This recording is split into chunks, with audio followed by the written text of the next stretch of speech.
ময়দা ছিল বাড়িতে এখানে মাখা, তো সেখান থেকে 6টা লেচি কেটে নিয়েছি। সেদ্ধ আলু,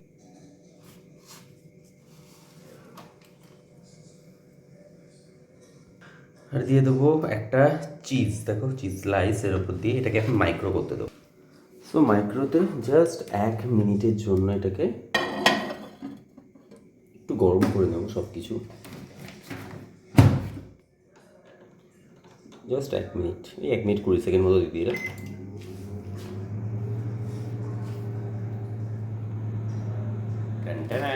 চলো বার করি।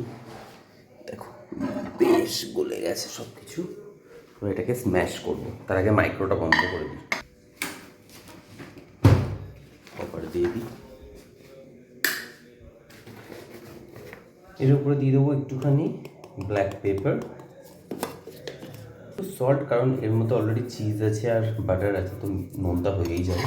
এবার এটাকে খুব আস্তে আস্তে করে মেখে নিতে হবে, গরম বিশাল।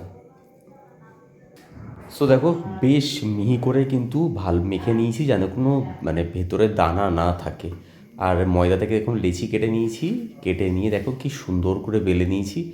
বেশ গোল গোল হয়, ময়দাটাকে একটু পাতলা করে মাখবে আর ময়নটা বেশি দেবে, দেখবে ফেটে বেরিয়ে যাবে না, এটুকু আমি বলে দিলাম। আমার কিন্তু একটাও ফাটেনি। আমি খুব আস্তে আস্তে প্রেস করে জেন্টলি, তোমরা আগে হাত দিয়েও প্রেস করে নিতে পারো, আমি খুব জেন্টলি প্রেস করে নিতাম।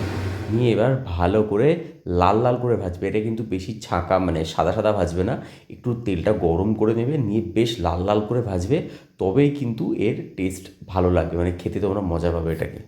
তো তোমরা আলু পুরি আজকেই বানাও, বানিয়ে খেয়ে আমাকে কমেন্ট করে অবশ্যই জানিও কেমন লাগলো।